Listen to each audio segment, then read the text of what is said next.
নমস্কার বন্ধুরা, আজ আমি শেয়ার করব খুব কম সময়ে আর খুব কম উপকরণে একদম পারফেক্ট ঝরঝরে জিরা রাইসের রেসিপি। তবে আজ আমি এই রেসিপিটি আপনাদেরকে তৈরি করে দেখাবো সহজ দুরকম পদ্ধতিতে, ও সাথে ভিডিওতে থাকছে অনেক টিপস। তো এই জিরা রাইস তৈরি করতে আমাদের কী কী লাগছে সেটা দেখে নিই। আর আমি প্রিয়াঙ্কা আপনাদের সকলকে আমার চ্যানেল ডিলিশিয়াস রেসিপি বাংলাতে স্বাগত জানাই। তো প্রথম পদ্ধতিতে জিরা রাইস তৈরি করতে সবার প্রথমে একটা বড় বোলের মধ্যে মেজারিং কাপ মেপে আমি নিয়ে নিলাম 1 কাপ পরিমাণে ইন্ডিয়ান গেট বাসমতি রাইস। তবে আপনারা আপনাদের নিজেদের পছন্দ মতন যে কোনো ব্র্যান্ডের বাসমতি রাইস দিয়ে কিন্তু রেসিপিটি করে নিতে পারেন। তো এবারেই চালটাকে জল দিয়ে খুব ভালো করে সবার প্রথমে ধুয়ে পরিষ্কার করে নেব, যাতে চালের মধ্যে যত ইমপিউরিটিস আছে সেটা খুব ভালোভাবে ক্লিন হয়ে যায়।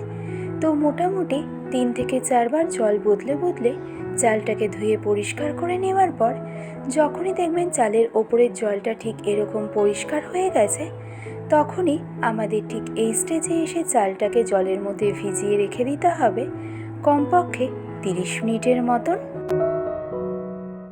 আর এই সম্পূর্ণ 30 মিনিট সময় ধরে বাসমতি রাইসটাকে জলে ভিজিয়ে রাখার পর দেখবেন এই স্টেজে চালটা কিন্তু আগের তুলনায় বেশ অনেকটাই ফুলে যাবে। এবার তাই এই স্টেজে চালের মধ্যে থেকে জলটা খুব ভালো করে স্টেন করে নেওয়ার পর এবার এই চালটাকে স্টেনারের মধ্যে ট্রান্সফার করে নিয়ে স্টেনারের মধ্যেই চালটাকে খুব ভালো করে শুকোতে দেব। আর যদি চালের পরিমাণটা বেশি হয় তবে সেক্ষেত্রে স্টেনারের পরিবর্তে বড় কোনো ডিশের মধ্যে চালটাকে শুকিয়ে নেবেন। আর জিরা রাইস একদম পারফেক্ট ঝরঝরে তৈরির জন্য এই স্টেপটা কিন্তু আমাদের ভীষণভাবেই গুরুত্বপূর্ণ, তাই এটা স্কিপ করলে একদমই চলবে না। এবার নেক্সট একটা কড়াইতে আমি দিয়ে দেব 2 টেবিল চামচ পরিমাণে ঘি, ও তারই সাথে অ্যাড করে নেব সমপরিমাণে 2 টেবিল চামচ পরিমাণে রিফাইন্ড অয়েল। চাইলে আপনারা জিরা রাইসটা শুধু ঘি দিয়েও করে নিতে পারেন।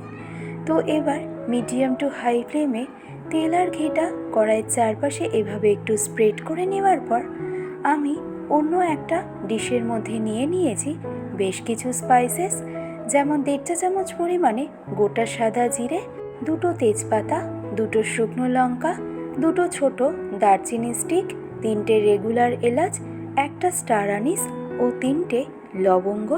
তো এবার এই সবগুলো মশলা কড়াইয়ের তেল খুব ভালো করে গরম হয়ে গেলেই আমাদেরকে দিয়ে দিতে হবে। আর লো ফ্লেমে মশলাগুলো আমাদেরকে কুক করে নিতে হবে জাস্ট 10 থেকে 15 সেকেন্ডের মতন। খেয়াল রাখবেন মশলাগুলো যেন কোনোভাবেই পুড়ে না যায়। আর তারপর আমি এই স্টেজে এসে অ্যাড করলাম 1 মুঠো পরিমাণে কারি পাতা। জিরা রাইসে কারি পাতা কিন্তু মাস্ট, এতে জিরা রাইসের মধ্যে একটা সুন্দর ফ্লেভার এনে দেয়।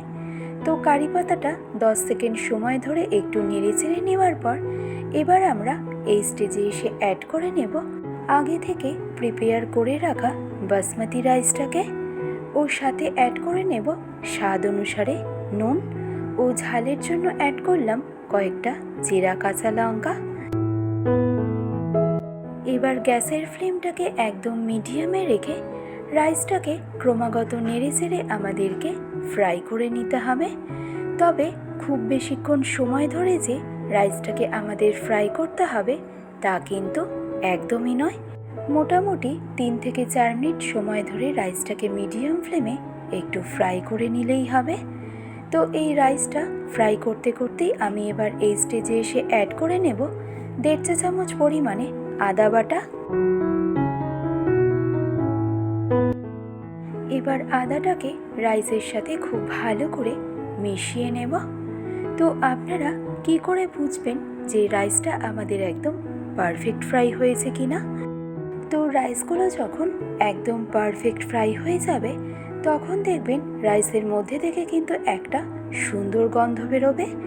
এছাড়া রাইসগুলো যখন একদম পারফেক্ট ফ্রাই হবে তখন রাইসগুলো যেমন ঝরঝরে হয়ে যাবে, তেমনই রাইসের কালারটাও কিন্তু আগের তুলনায় বেশ অনেকটাই চকচকে হয়ে যাবে।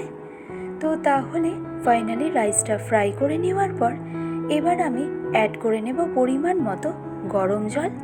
তো 1 কাপ চালের জন্য আমি নিয়ে নিলাম ওই সেম কাপেরই 2 কাপ পরিমাণে গরম জল, অর্থাৎ যতটা পরিমাণে চাল তার ঠিক ডাবল পরিমাণে জল আমাদেরকে নিয়ে নিতে হবে। তো এবার গ্যাসের ফ্লেমটাকে একদম হাইতে রেখে রাইসটাকে জলের মধ্যে সবার প্রথমে আমাদেরকে এভাবে একটু ফুটিয়ে নিতে হবে। আর যখনই দেখবেন রাইসগুলো জলের মধ্যে ঠিক এভাবে ফুটতে আরম্ভ করেছে, তখনই এই স্টেজে গ্যাসের ফ্লেমটাকে একদম মিডিয়ামে করে দিয়ে ঢাকনা চাপা দিয়ে এবার রাইসটাকে মিডিয়াম ফ্লেমেই আমাদেরকে কুক করে নিতে হবে 10 মিনিটের মতন। এবার 10 মিনিট পর ঢাকনা খুলে এই পর্যায়ে দেখুন রাইসের মধ্যে থেকে কিন্তু জলটা খুব ভালোভাবে অ্যাবজর্ব করে গেছে, আর রাইসটাও কিন্তু আমাদের এই স্টেজে কুক হয়ে গেছে 90%-এর মতন। আর তাই আমি এই স্টেজে এসে অ্যাড করলাম 2 চা চামচ পরিমাণে চিনি। চিনি কিন্তু মাস্ট, আর এটা অবশ্যই মনে রাখবেন চাল 90% বয়েল হয়ে যাওয়ার পরেই কিন্তু চিনির ব্যবহার আমাদেরকে করতে হবে, কারণ চাল সেদ্ধ হওয়ার আগেই যদি আমরা চিনির ব্যবহার করি তবে সেক্ষেত্রে কিন্তু পরে চালটা আর সেদ্ধ হতে চাইবে না। তো চিনিটা রাইসের সাথে ভালো করে মিশিয়ে নেওয়ার পর যখনই দেখবেন চিনিটা খুব ভালোভাবে মেল্ট হয়ে যাবে, তখনই দেখবেন রাইসের মধ্যে কিন্তু একটা হালকা জলজলে ভাব দেখা দেবে। আর তাই এই স্টেজে গ্যাসের ফ্লেমটাকে একদম লোতে রেখে ঢাকনা চাপা দিয়ে রাইসটাকে আমাদের কুক করে নিতে হবে মিনিমাম 4 থেকে 5 মিনিটের মতন। এবার 5 মিনিট পর ঢাকনা খুলে এই স্টেজে দেখুন আমাদের আজকের রেসিপি প্রথম পদ্ধতিতে জিরা রাইস কিন্তু একদম রেডি। আর দেখুন রাইসগুলো কিন্তু বেশ সুন্দর ঝরঝরে তৈরি হয়েছে, আর রাইসগুলো একটার গায়ে একটা লেগেও যায়নি। তবে এই রাইসটা আরও ঝরঝরে তৈরি হবে যখন এই রাইসটা পুরোপুরি ঠান্ডা হয়ে যাবে। আর তাই ঢাকনা চাপা দিয়ে রাইসটাকে আমি স্ট্যান্ডিং টাইমে রাখবো মিনিমাম 5 মিনিটের মতন। আর তারপর সার্ভ করে নেব আমাদের আজকের রেসিপি জিরা ফ্রাইড রাইস বা জিরা রাইস। তো জিরা রাইস একদম পারফেক্ট তৈরির এই ফার্স্ট মেথডটা আপনাদের কেমন লাগলো সেটা আমাকে কিন্তু কমেন্ট বক্সে জানাতে একদমই ভুলবেন না। এবার নেক্সট আপনারা দেখে নিন জিরা রাইসের সেকেন্ড মেথড। আর তার জন্য কড়াইতে আমি একই রকমভাবেই অ্যাড করলাম 2 টেবিল চামচ পরিমাণে ঘি ও অ্যাড করলাম 2 টেবিল চামচ পরিমাণে রিফাইন্ড অয়েল। এবার মিডিয়াম ফ্লেমে এই তেল আর ঘিটাকে খুব ভালো করে গরম করে নেওয়ার পর কড়াইয়ের চারপাশে তেল আর ঘিটা খুব ভালো করে স্প্রেড করে নিয়ে এবার একই রকমভাবে ফোড়নের জন্য আমাদেরকে অ্যাড করতে হবে তেজপাতা, সাদা জিরে, শুকনো লঙ্কা, দারচিনি, এলাচ ও লবঙ্গ ও সাথে একটা স্টার আনিস। এবার লো ফ্লেমে মশলাগুলোকে 10 থেকে 15 সেকেন্ডের মতন একটু কুক করে নেওয়ার পর মশলার থেকে সুন্দর অ্যারোমা বেরোতে আরম্ভ করলেই আমাদেরকে এই স্টেজে এসে অ্যাড করতে হবে 1 মুঠো পরিমাণে কারি পাতা। কারি পাতা কিন্তু মাস্ট।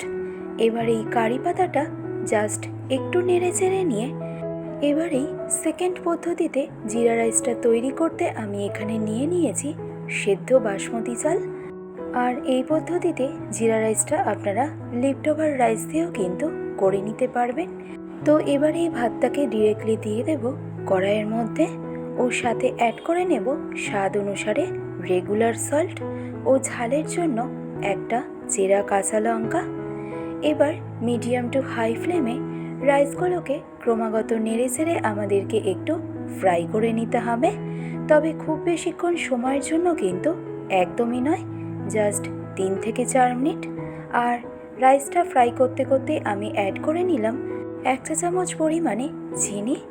এবার এই চিনিটা রাইসের সাথে খুব ভালো করে মিশিয়ে নেব।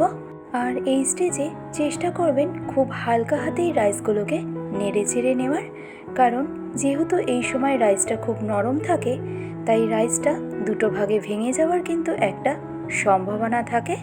আর এইভাবেই হালকা হাতে নেড়েচেড়ে রাইসটাকে মিডিয়াম ফ্লেমে 3 থেকে 4 মিনিট কুক করে নিলেই আমাদের পারফেক্ট ঝরঝরে জিরা রাইস কিন্তু একদম রেডি।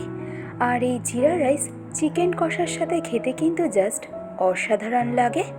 তো আমার আজকের এই দুরকম পদ্ধতিতে সহজ জিরা রাইস রেসিপিটি আপনাদের কাছে কেমন লাগলো সেটা আমাকে কমেন্ট বক্সে অবশ্যই জানাবেন। আর ভালো লাগলে রেসিপিটি অবশ্যই ট্রাই করে দেখুন। আশা করছি আপনাদের সকলের ভীষণই ভালো লাগবে।